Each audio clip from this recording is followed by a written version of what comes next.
Ilagay ang 2 itlog, 3/4 cup of sugar or asukal, at 1/3 cup of gatas, 1 teaspoon vanilla powder, 1 teaspoon baking powder, at 1 teaspoon baking soda. Haluin. Mix lang. Yan. Then, ilagay ang 3/4 cup of oil. Haluin lang ulit para mag-mix-mix sila. Durugin ang hinog na saging. Pag nadurog na, ilagay ito doon sa mix mong ingredients kanina. Pagkatapos nating mailagay yung saging, ayan, halu-haluin lang natin at ilagay natin ng all-purpose flour. 1 cup yan. Actually, 1.5 cup yan, guys. Inuna ko lang yung 1 cup para ma-mix ko ng maayos. So, ayan, mag-add lang ulit ako dito ng 1/2 cup ng flour. So, ayan, mix lang natin ng maayos para hindi magbuo-buo yung harina na nilagay natin. So, ayan, pag ganyan na yung texture niya or yung lapot niya, ay pwede na yan, guys. So, ayan, kumuha ako dito ng pan. Nilagyan ko ng mantika. Ayan, ng oil.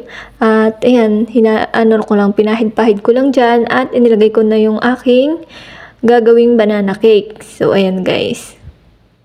Sinalin ko lang dito sa pan or dito sa tray, llanera. So, ayan, hindi kasi dun sa isa dahil pag inilahat ko yun, baka hindi maluto, guys. So, yung half inilagay ko dito sa kabila. So, ito na, guys. At ilalagay na natin dito sa oven. Ayan. Bale, ano lang yan, guys. 170 degree and half hour lang. Depende sa'yo, guys. I-check nyo na lang kung okay na siya. Ayan, guys. Yung sa akin, more than half. Kaya medyo, ayan, na toasta siya.